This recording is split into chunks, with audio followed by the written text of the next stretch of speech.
Good afternoon and welcome to another episode of the Botany Bistro, coming at you live from Cincinnati, Ohio. We're hosted at the Civic Garden Center, which is in Avondale, and we would welcome you to come and visit us anytime if you're in the Cincinnati area. The Civic Garden Center has been here since 1942 and it's different every day. So we're really looking forward to a beautiful fall. Thankfully, we got some rain this past weekend, so hopefully we'll hold on to some of that fall color a little bit longer than we would have without it. And it's just a great time to be in the garden. My name is Mary Dudley, and I'm the Ecology Education Manager here at the Civic Garden Center. I'm a botanist who's passionate about plants and sharing knowledge with all of those who are interested, no matter what age or ability level they may be. I designed the Botany Bistro so that people could come together and have bite-sized botany lessons that apply to real-world scenarios that we experience as we garden and we farm. And so I'm really happy to launch into our topic today, which is plant physiology. So if you haven't joined us before, this is actually episode number 9. And we have studied recently plant systematics and taxonomy. We've discussed plant anatomy, morphology, and we had some basic botany lessons as well. But today we're getting into some of the pretty intricate chemical processes that plants do inside their cells. So it's things that we haven't been able to really research deeply, except for the most recent history. And so it's really neat to find out more about these processes in plants. So today's menu is plant physiology. What's for lunch? Let's find out. So I have a lot of salads on this class because I love talking about plants, and it's a great time of year to really get out in the garden and harvest what those last little bits of produce that we're getting towards the end of this season. But we're really lucky in the Cincinnati area to be able to do a 3-season harvest. And so right now, a lot of our gardeners are taking out their squash vines and some of their tomato plants that have stopped producing, and they're starting to plant things like kale and cabbage and spinach, lettuce. These are things that can grow in cooler temperatures, and they actually thrive with a little bit of cool weather temps. And then they'll be able to store more sugars, which makes them nice and sweet. So eating a little bit of fresh spinach after an evening of frost is just so delightful. So even though some of our gardens are starting to go to bed, there are other parts of our gardens that might be bursting with new produce over the coming weeks. So we've got some wonderful peppers in here. We've got some carrots. Even some fresh fall strawberries. We have a second harvest coming on of our strawberries. Some lettuce, some radishes. Lots of our root crops are coming on right now. And this is a celebration of photoautotrophs. So that's kind of our first word of the day, is a photoautotroph. So we're going to talk more about autotrophs as we discuss our different physiology processes. So every time we have a little session, we talk about some plant concepts. We have a little bit of a taste of something for lunch. I hope you're all enjoying your lunches as well. And we look ahead to our next session, which will be October 20th, which will be part 2 of plant physiology.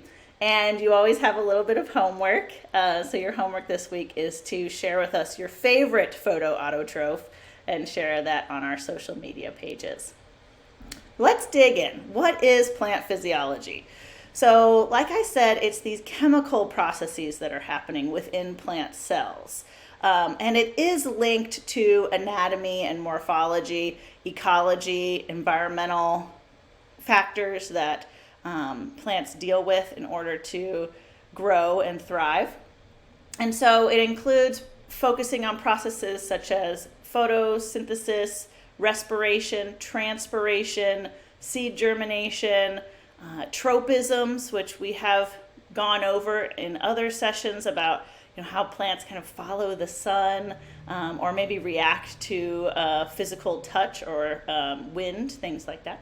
And so these different processes are very important and very vital to plant functioning, but it really has been in the recent history that we're able to even explore them because of the advancements in science and the different tools that we can use. So we're going to dig into photosynthesis today. And this is funny to me just because I have two young children who occasionally still are growing their big kid teeth. And if you know a small person in your life that have a couple of teeth missing, having them say photosynthesis is one of the funniest things that we've done at home just randomly. So you don't need fancy music or strobe light to get a good giggle out of that. So photosynthesis is a good word to have in your pocket.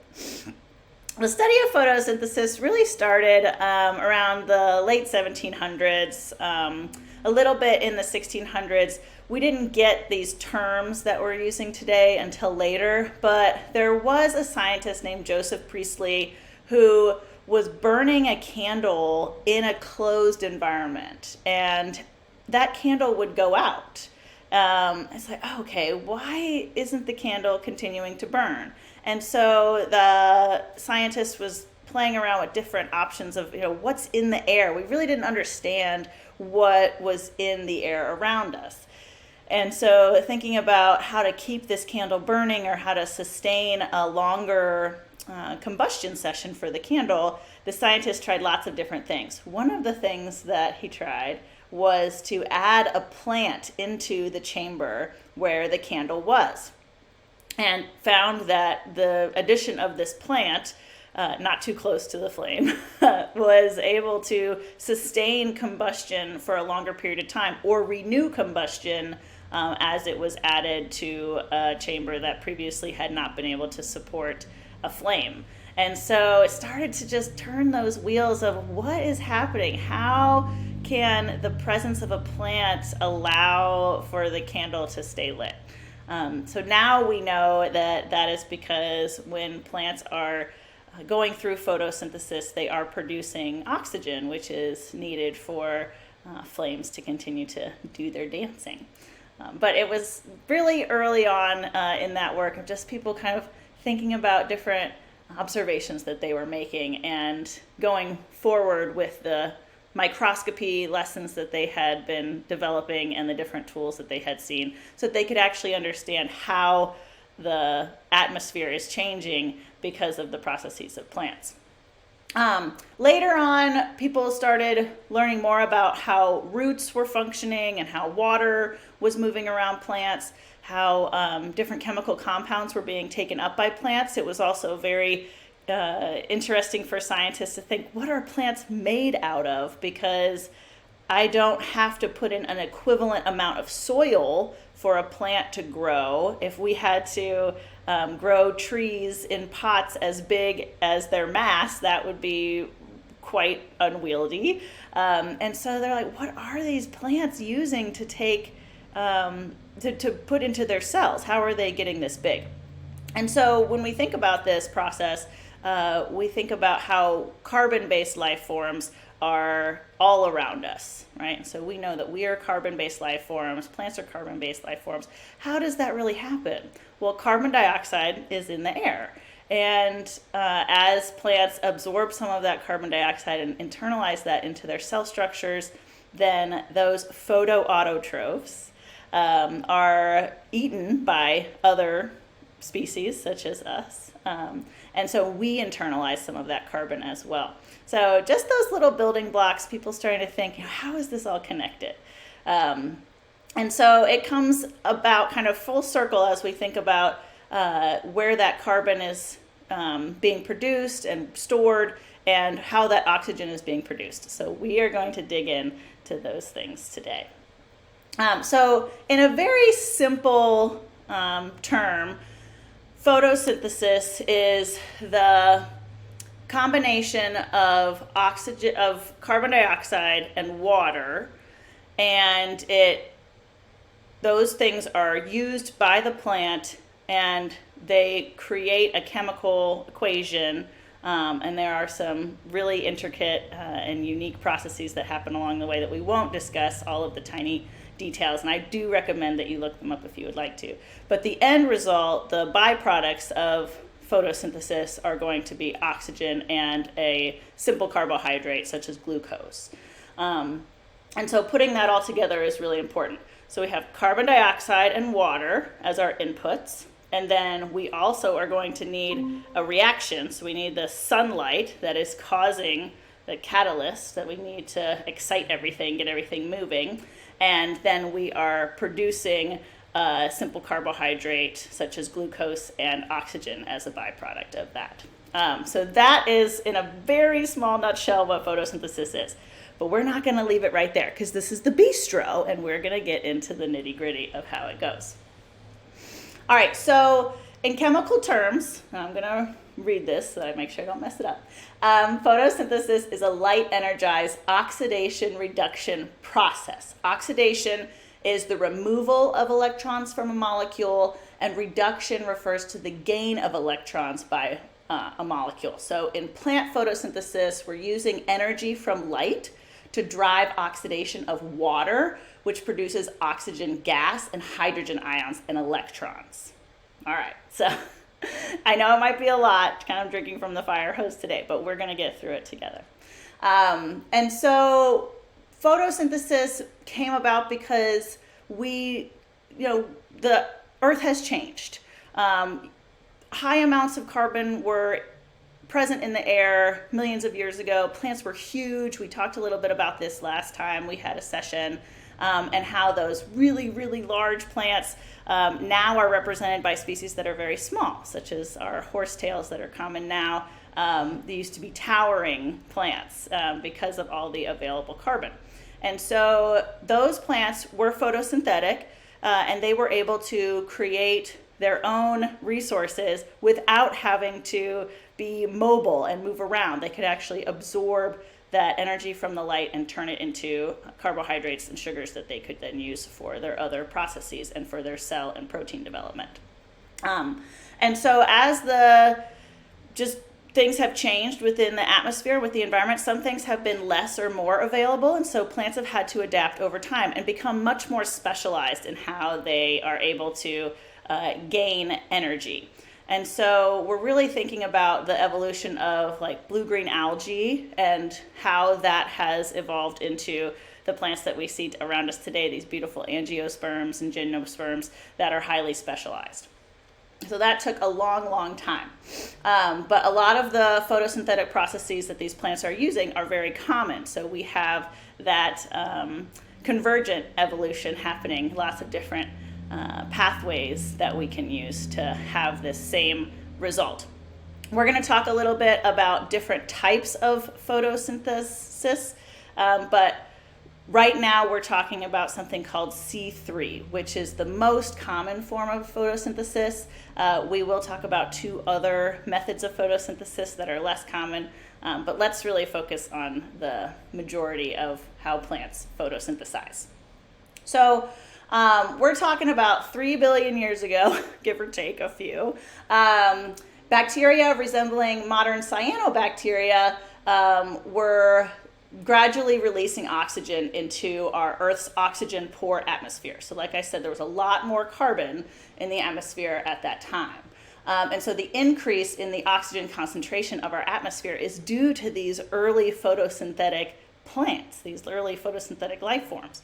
And we would not be here today without it, because we need a high oxygen environment for our species to thrive. And so we should always say thank you to the plants in our lives that are producing that oxygen that we need to thrive. And so we are benefiting from these byproducts that photosynthesis produces. And where does this happen? So the majority of photosynthesis is going to take place in the leaves. And that's why they're always reaching for the sun. They want to be able to access as much light energy as possible. There are certain types of light that are better for plants. We'll talk about that in a little bit too. But we're talking about the leaves. And so if we think back to our talk about cell structures, let me just do a quick review. inside the leaf you have several different types of tissues, but the mesophyll layer is where we're going to be having most of the photosynthetic activity. And so we have on the leaf small pores, which are usually on the bottom of the leaf. Those are called stomata, and they are found to be the places where gas exchange happens. So you can get carbon dioxide entering a leaf and then oxygen exiting the leaf. So that's really important that we have small little pores on the bottoms of our leaves that can be used for gas exchange. We also have chloroplasts that are really important, and within the chloroplast is where photosynthesis takes place. These chloroplasts tend to be green, which give us that beautiful, vibrant green color that we associate with healthy plants. And so that's the wavelength of light that is not being absorbed because it's being reflected back at us. And so I always thought, oh, green, like plants must love green light. They love being green. When in actuality, they're using a lot of red and blue wavelength light, and they reflect back a lot of that green in their chloroplasts. It is fall, so we'll be seeing less green leaves, and some of the leaves around here will be vibrantly colored red or yellow, and that is because the chloroplasts are kind of dying back as we get less direct light and moving into the winter season. So we're talking about where photosynthesis is happening. These chlorophyll molecules that take in energy from sunlight are kind of stacked up in these areas called thylakoid membranes.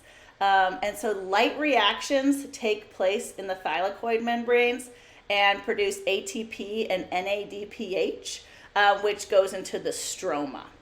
This is the space inside the chloroplast, but outside the thylakoid membranes. And so they're stacked up in these little kind of, if you think about the way Mentos looks in a little sheath, look like little stacked Mentos. And we call those granum. That's how they are arranged within the cell. And then around these stacks, there are stroma areas where the rest of the reactions take place. So we're going to split photosynthesis into two different sections. So we have light-dependent reactions, and we have a light-independent reaction, which we also call the Calvin cycle.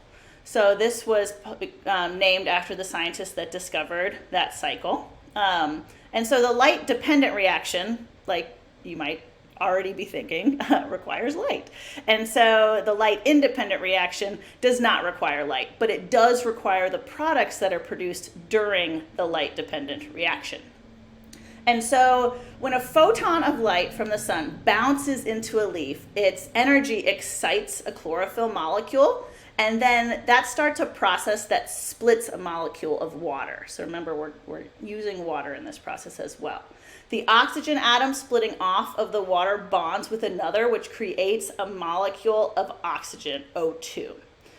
The chemical reaction also produces a molecule called ATP, which is kind of a carrier that is used in later processes, and NADPH, which allow the cell to store energy. And they will take part in the synthesis part of photosynthesis. So we're literally using light to combine things together.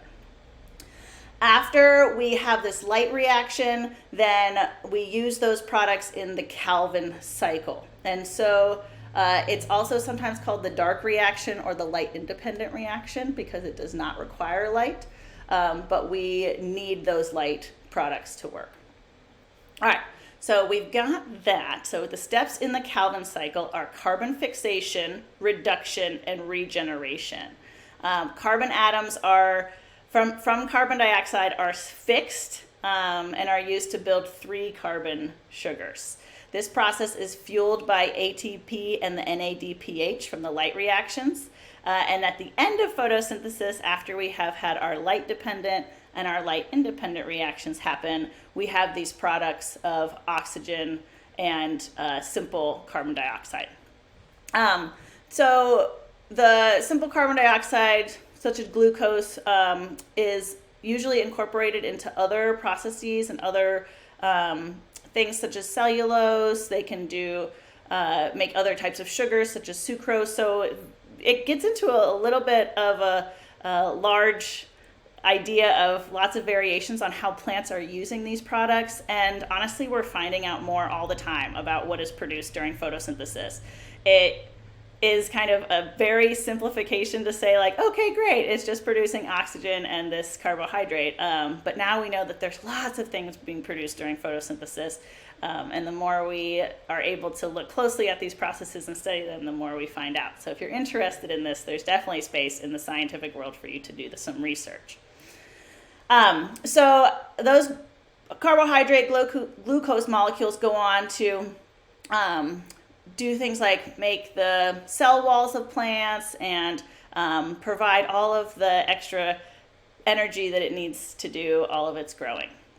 And so let's think about this process just very simply. We've got our C3 photosynthetic pathway, and it is, let's just say you're a beautiful little passion flower vine, and you're growing in the sun. You've got plenty of sunshine. You have that nice morning sun that's not too harsh. You've got really fertile soil that has opportunities for roots to dig down deep. You have access to fresh rainwater. You're living life. You're doing great. And so all of your photosynthetic processes are happening very efficiently. So you're not seeking anything to make that process more efficient. And so that works out really well for you. Good job, passion flower. Produce lots of fruit for us, please, and beautiful flowers for all of our pollinator friends.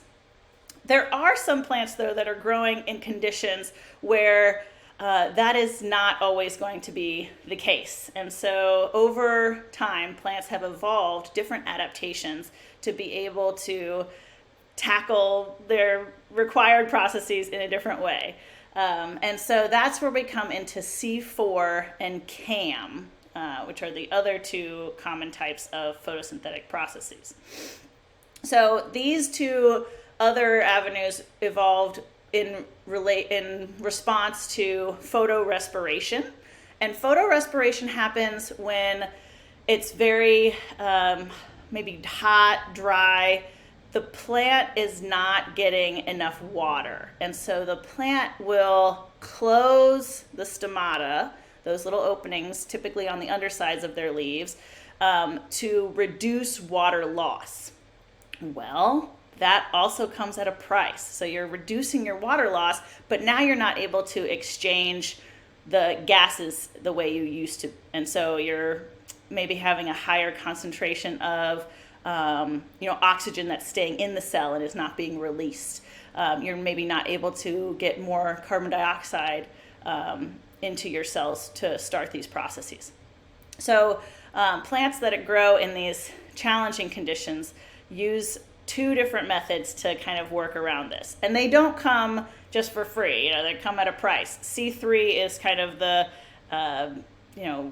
path of least resistance, least trade-offs. And so most plants have that pathway.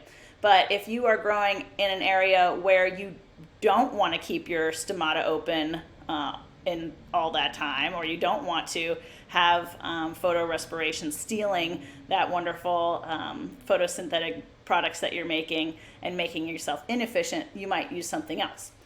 So C4 plants, the light-dependent reaction and the Calvin cycle are physically separated. So in the C3 pathway, they're both happening within that mesophyll cell. And so we're finding that those are going to be inside those chloroplasts where we have the stroma and the thylakoids, and so that's all happening together. In C4, they separate that. So the light-dependent reactions still need to be happening where the sun is shining most, which is going to be in your leaves and your mesophyll cells. But the Calvin cycle is separated, and the Calvin cycle then occurs in special cells around leaf veins, and they're called bundle sheath cells. And mesophyll cells are constantly pumping CO2 into the neighboring cells in the form of malate. So there's a higher concentration of CO2 relative to oxygen right around this enzyme called rubisco, which is the most common enzyme that we see in nature, and it's a really important part of the photosynthetic process. And so we don't want to be wasting our oxygen that's in the leaf, because that's a product that we don't need that right now for photosynthesis. Rubisco is not very discriminatory. It'll grab oxygen if it's available. It'll grab carbon dioxide. And that's what we want it to be grabbing, is the CO2, so that light independent reaction can happen later and properly, and that light dependent reaction can happen efficiently. And so separating these two processes in different parts of the cells are one way that plants deal with this. So an example of C4 plants are like crabgrasses, sugarcane, and corn. They're more common in habitats that are hot and less abundant in areas that are cooler. And so the benefits of this reduced photorespiration exceed the ATP cost of moving carbon dioxide from the mesophyll cell to the bundle sheath cell. Now, the other option is to have this CAM method, which stands for crassulacean acid metabolism. So we'll just call it CAM, C-A-M. And these plants minimize photorespiration and save water by actually separating the time that they do these different reactions. So you have your photosynthesis happening, you have your light-dependent reactions, and your Calvin cycle, or light-independent reactions. And instead of having them physically separated, they're temporally separated. So you need your light-dependent reactions to be happening in the daytime, but you don't necessarily want to have your stomata open during the daytime. Say if you are a cactus plant, you're going to be losing a lot of water. And so if you can have your stomata open at night so that you can not lose so much water, and it's a little bit more humid, it's darker, so you can have your Calvin cycle happening at nighttime. You can have your stomata open. And so these plants are adapted to dry environments. Cacti, like I mentioned, are as an example, pineapples. And the name was from the family of plants, the Crassulaceae. And the scientist that first discovered this pathway was in that family. And so they're also very water efficient, tend to be very water efficient, so that they're really thinking about ways that they can be adapted to their environment. And so the dominant areas that they are in are like deserts. Like I said, though, these are not, C4 and CAM are not common pathways of photosynthesis. C3 is like I was seeing some different numbers, but at least 85 to like over 90% of the plants that we see on a regular basis are going to be using the C3 pathway, which means that these light-dependent and light-independent reactions are happening in the same space and typically simultaneously, because they just kind of keep going and going and going and going. So let's move a little bit, let's shift just a little bit. Let's shift over to light. Let's just think about this light. And this is where we're going to have some practical applications for this knowledge for you. So when a light hits the leaves, it shines on the chloroplasts, typically these green leaves, and their thylakoid membranes. And so the pigment of the chlorophyll, which is green, absorbs light energy. And so remember, it's not absorbing green light to make it green. It's actually reflecting back that wavelength of light that we can see with our eyes, and it's absorbing red and blue wavelengths of light. Light travels in waves, and the distance between the waves determines the energy level. So like purples and blues have a higher energy level than like your reds and your oranges and your yellows. And so it's interesting to think about how these different wavelengths of light will affect plants, and what we can do as houseplant mommies and daddies, and gardeners and farmers to make sure that our plants have what they need to be successful. So light energy initiates the process of photosynthesis as these pigments absorb the light. The organic pigments have a range of energy that they can absorb, And so this was interesting to me, that energy levels lower than those represented by red light are insufficient to raise an orbital electron to an excited or quantum state. And energy levels higher than those in blue light can physically tear molecules apart. So it's also called bleaching. So I have a lot of plants that I have seen that have gotten, a little burned, right? It's like, oh, like that light concentration can sometimes be too much. And so we really need to find that sweet balance for our plants. And so the chlorophyll absorbs lights that we see as blue and red, but at the same time, that's an oversimplification. So I think that I have seen some lights that are, being marketed in a way that's like, oh, this is the exact wavelength your plants need. Well, there are different other pigments in plants as well. And so we're just starting to figure out what the full range of plants might need.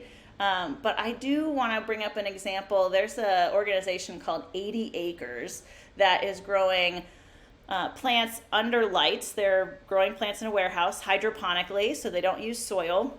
So it's an artificial growth chamber, essentially. It's not actually 80 acres like under lights, but I mean, they're growing lots and lots of wonderful food, local food, that is not dependent on, the rain and the, lack of clouds to make it work. So they're kind of doing some cutting edge technology. And when you see pictures of this setup, it's purple. The light is purple.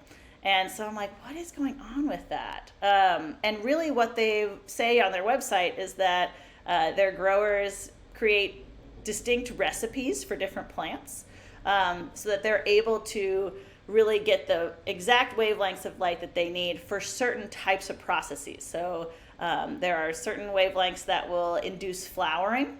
There are certain wavelengths that will promote vegetative growth. There are ways that horticulturists have figured out the amount of light that is needed for poinsettias, for example, to start to color their bracts.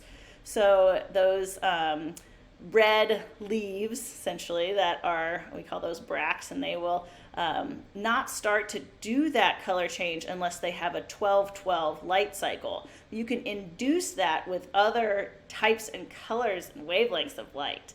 So really getting into kind of the science behind wavelengths and how light is used within the plant. It's all dependent on how this photosynthesis is happening. Now, something that I wondered while I was doing this research was, what about like red lettuce, like red-leafed lettuce? Other plants, these purple plum leaves, like, okay, so they must still be photosynthesizing, but they're not using all the same wavelengths that we see in our other green plants. And so how does that work? And so what people now recommend, if you're growing a range of plants or you're just kind of starting out, especially with indoor growing, is to use a full spectrum bulb, because there are lots of wavelengths that we can't even see with our own eyes. We're fairly limited in how much visible light we're able to absorb in our own eyes. And using a full spectrum bulb is really a great way to make sure that your plants are getting what they need. But I have seen plants that have beautiful variegation on the leaves, stripes, different colors. If they're not grown in full sun or with a full spectrum light, they can revert to different colors. They can start to just be kind of a darker, sometimes even a pale green. And so you can tell it's, they're not doing so great. They're not at their peak performance. And so they are trying to be able to get more photosynthesis happening to support themselves. And so they're reverting back to kind of the easy street, right? It's like, okay, this purple thing is not working out as well. These pigments, I really need some more of that green pigment. So it's an interesting kind of balance. But if you are interested in using indoor lighting or growing plants at home, if you're growing more than one variety of plant, I would highly recommend the broad spectrum bulbs. If you are just doing one or two species, you can do some research on those. There's actually some pretty extensive research that people are doing on the types of lights that should be used, the amount of time that they should be under lights, and how you can, maybe do a quick flash of blue here to kickstart something, or a quick flash of red to get the reproductive cycle going. The other things we want to think about and apply this information to is making sure that our plants have what they need. So, like I said, that very simple equation that we use for photosynthesis is carbon dioxide plus water with sunlight input produces a sugar and oxygen. And so if you are growing plants inside, you need to make sure they have good airflow. So in part 2, we're going to talk about transpiration and respiration. And plants actually also use oxygen at certain parts of their physiological processes. So you need carbon dioxide and oxygen to be flowing around these plants. And so that's why it's important to make sure there's good ventilation in your grow rooms. Because like that little candle that Priestley was using, that candle can use all of the combustible, what was he calling them? Elements, units in the air. And then you don't have the whole range of products that you need to be successful. So we want to make sure that we're well ventilated, we have full light spectrum, and then we definitely need water to make this happen. So plants that go very dry for a very long time are not able to effectively photosynthesize. If they are unable to do that, then they can't produce their own food. They're no longer photoautotrophs. And so they're going to be really, really struggling to photosynthesize and be able to produce new carbohydrates that they can then turn into their proteins and use for their cell structures. So we want to think about those things and how we are just maintaining our garden spaces. If there are bugs that are living on our houseplants, or those little spider mites that create those kind of nets of webs, that's going to interfere with the sunlight that's coming in. Maybe on the undersides of your leaves, if you need to turn those over and you see that there's powdery mildew or other things that may even just dust, that dirt that's get kicked up from the ground after heavy rain, that means that the stomata might not be able to open and provide good gas exchange. So it's more about paying really close attention to all of these different adaptations that plants have made over time in order to be effective photosynthesizers, and make sure that we're helping them complete those processes the best we can. Whew! Well, that was a big science one, you guys. I am really excited to hear from you, so I'm going to turn on the chat in just a moment. Just a reminder that part 2 of plant physiology is going to be October 20th. And extra points if you find a little person in your life that is missing their 2 front teeth and try to get them to say photosynthesis.